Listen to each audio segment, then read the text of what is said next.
Subscribe करें ज्ञान YouTube channel को। और बेल आइकन दबाना ना भूलिएगा।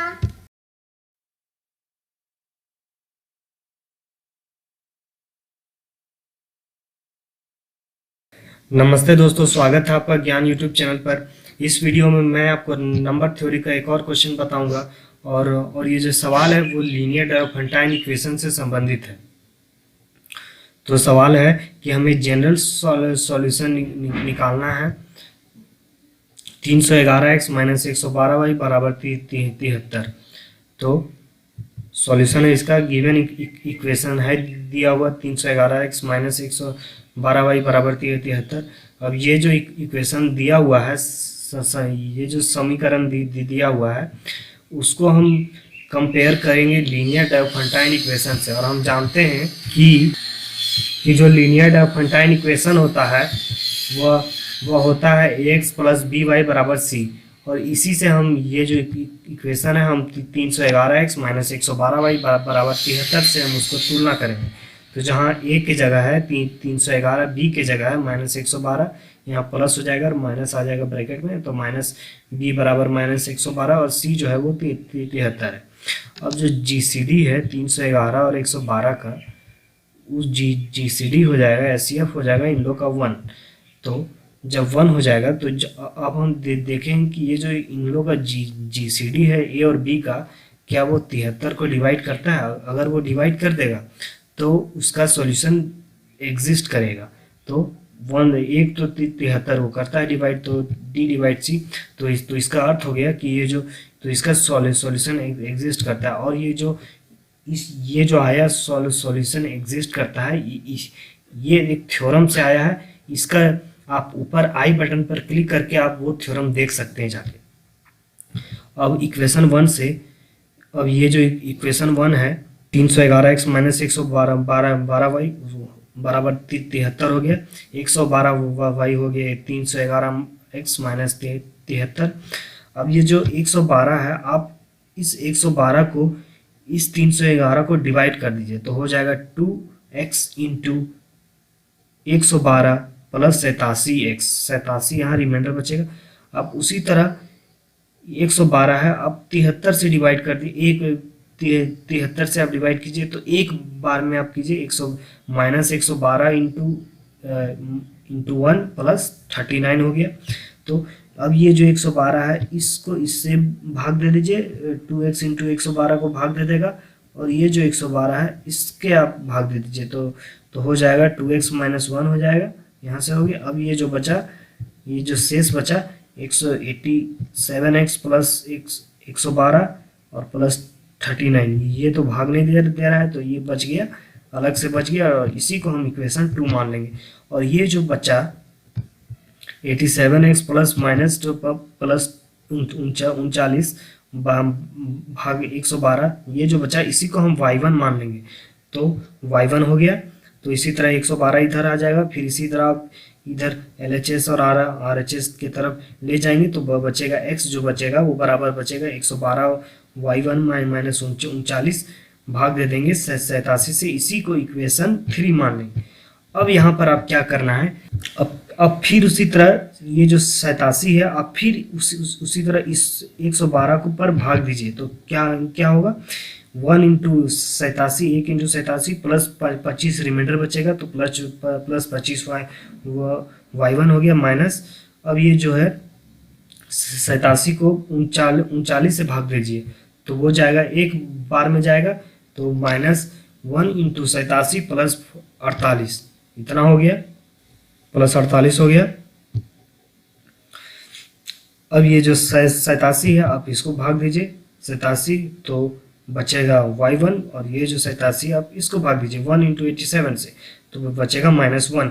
तो प्लस ये जो अब जो शेष बचा 25 y1 प्लस 48, वही प्रोसेस है, बस हमें बस भाग देना है, वही सब करना है, मल्टीप्लाई करना है।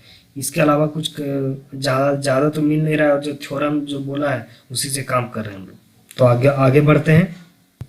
इतना आ गया x बराबर आ गया y1 minus 1 plus 25y1 plus 48 by divided हो जाएगा, भाग दे देंगे 47।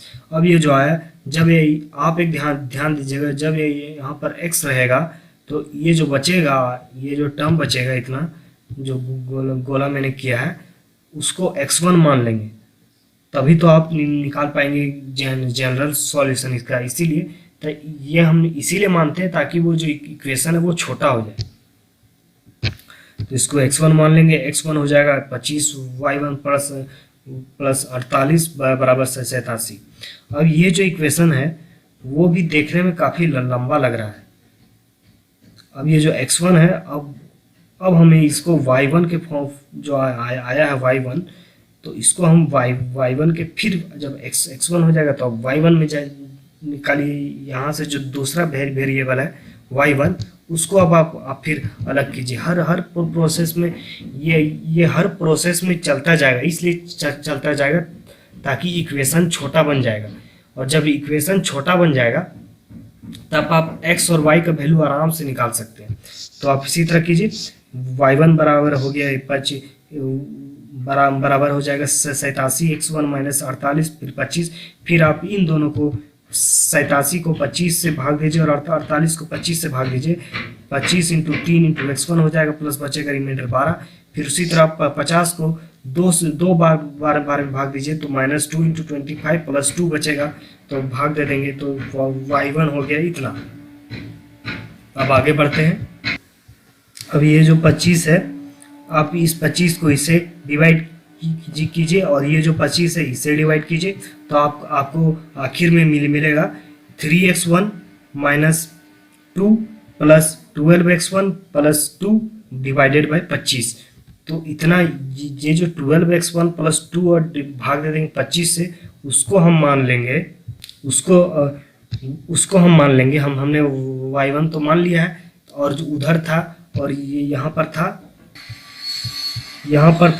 y1, तो अब हमें मानना है y2 मानना है। y वाला टर्म को y ही मानते हैं। तो उसी तरह हो गया y1 y2 हो गया 12x1 प्लस 2, भाग दे देंगे 25 से, फिर 25y2 इधर आ जाएगा, फिर बराबर हो जाएगा 12x1 प्लस 2, तो 25y2 माइनस 12x1 बराबर 2 हो गया। तो y2 जो हो गया वो 2 हो गया। अब यहाँ पर देखिए, आपको क्लियरली पता चल रहा है कि यदि आप y2 का वैल्यू 2 रखेंगे तो 50 होगा, और x1 का वैल्यू 4 रखेंगे तो 48 हो जाएगा। तो 50 माइनस 48 बराबर 2, तो वो जो है वो क्लियरली सेटिस्फाई कर दे रहा है इस इक्वेशन को। अब ये जो आया y2 बराबर 2 और x1 बराबर 4, इसको हम इस इक्वेशन में रख देंगे। अब इसको y1 का इक्वेशन में रख दीजिए। x1 जो आपने निकाला है, यदि आप x1 का वैल्यू यहाँ पर रख देंगे तो आपका आ जाएगा y1 का वैल्यू आ जाएगा, ठीक है। तो y1 का वैल्यू आ गया, x1 का वैल्यू आ गया। अब जब x1 और y1 का वैल्यू आ गया, तो आप ये जो y1 12 लाए उसको आप इक्वेशन 3 में लिखिए। आप इसको इक्वेशन 3 में लिखिए, ये रहा इक्वेशन 3। 112 इंटू y1 का वैल्यू पुट कर दीजिए, -49 बराबर भाग दे देंगे 87 से, तो आ जाएगा 15 आ जाएगा। x का वैल्यू आ गया, तो उसी तरह x का वैल्यू जो 15 है वो इक्वेशन 1 में रख दीजिए, तो आ जाएगा y का वैल्यू 41 आ जाएगा। फिर जो x बराबर 15 हो गया और y बराबर 41 हो गया। अब ये जो आया, अब आप जानते होंगे जनरल सॉल्यूशन का फॉर्मूला तो होता है x dash minus x dash होता है बराबर x not minus b by D T होता है, और y डैश बराबर y not plus a by D T होता है। तो उसी के हिसाब से आप लिख दीजिए, यहाँ पर x नॉट हो जाएगा 15 और y नॉट हो जाएगा 41, तो इसी के आप हिसाब से लिख दीजिए, तो उसी से आ जाएगा जनरल सॉल्यूशन। और अगर आप मेरे पिछले वीडियोस में आप ऊपर आई बटन पर जाके क्लिक कर सकते हैं, उसमें भी मैंने आपको लीनियर डायोपेंटाइन इक्वेशन का से संबंधित एग्जांपल बताया है। और ये जो जनरल सॉल्यूशन जो होता है वो एक थ्योरम से आता है। वो फॉर्मूला कहाँ से आता है आप आई बटन पर जाके आप देख सकते हैं। धन्यवाद दोस्तों।